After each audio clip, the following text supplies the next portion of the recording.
भारत और पाकिस्तान के डीजीएमओस के बीच में बात हो गई है, जो आज सुबह 12 बजे होनी थी, दोपहर में नहीं हो पाई थी उस वक्त, वो बात अब हो गई है।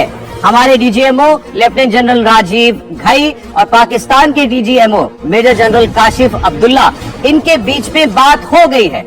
समय शाम 5:30 बजे का पहले बताया गया था कि बात होगी, लेकिन अब खबर आई है कि ये बातचीत वास्तविकता में हो चुकी है। तो ये बड़ी खबर है, भारत और पाकिस्तान की मिलिट्री के बीच संपर्क हुआ है, जो आज 12 बजे दोपहर में होना था, वो अब से थोड़ी देर पहले शाम के वक्त हुआ है।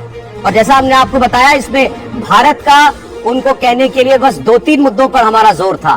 साफ साफ ये बताना था कि अब पाकिस्तान अगर कोई भी हरकत करेगा तो गोली का जवाब गोले से आएगा। ये भारत के प्रधानमंत्री का स्पष्ट निर्देश है। और ये वो 2 डीजीएमओ है जिनके बारे में मैं आपको बता रहा था, भारत के director general military operations lieutenant general Rajiv Ghai और पाकिस्तान के DGMO major general Kashif Abdullah. इन दोनों के बीच में 10 तारीख को दोपहर 3:35 पर पहली बार संपर्क हुआ, बातचीत हुई थी। पाकिस्तान की रिक्वेस्ट पर पाकिस्तान के मेजर जनरल काशिफ अब्दुल्ला ने रिक्वेस्ट किया था, फोन किया था सबसे पहले अपने counter part lieutenant general Ghai को, लेकिन जनरल घई उस वक्त इनसे बात करने के लिए मौजूद नहीं थे, क्योंकि वो एक मीटिंग में व्यस्त थे। उसके बाद जब उन्हें बताया गया कि पाकिस्तान की तरफ से फोन आया है और वो सीज फायर के लिए रिक्वेस्ट कर रहे हैं, तो उसके बाद 3:30 बजे दोनों के बीच में बात हुई और उसके बाद फिर ये सहमति बनी कि आज यानी 12 तारीख के सुबह दोपहर के 12 बजे तक मिलिट्री ऑपरेशंस पर फिलहाल रोक लगाई जाएगी। लेकिन ये बात हमें बार बार बतानी चाहिए आपको कि ये रिक्वेस्ट पाकिस्तान ने किया था, मतलब सफेद झंडा पाकिस्तान ने उठाया था।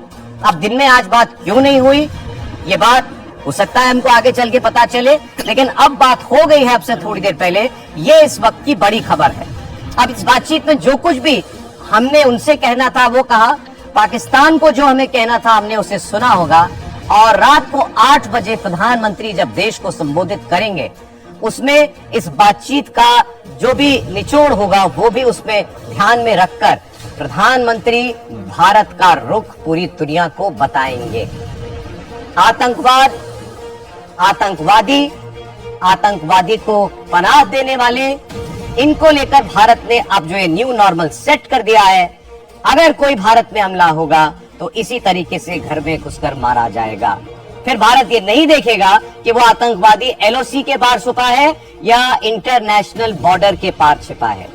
अगर हम उनके हर शहर के अंदर घुसकर उनके वायुसेना के अड्डों को उड़ा सकते हैं, तो हम हर आतंकवादी को ढूंढकर, चुनकर खत्म भी कर सकते हैं, और करेंगे, जैसा हमने 7 मई को करके दिखाया।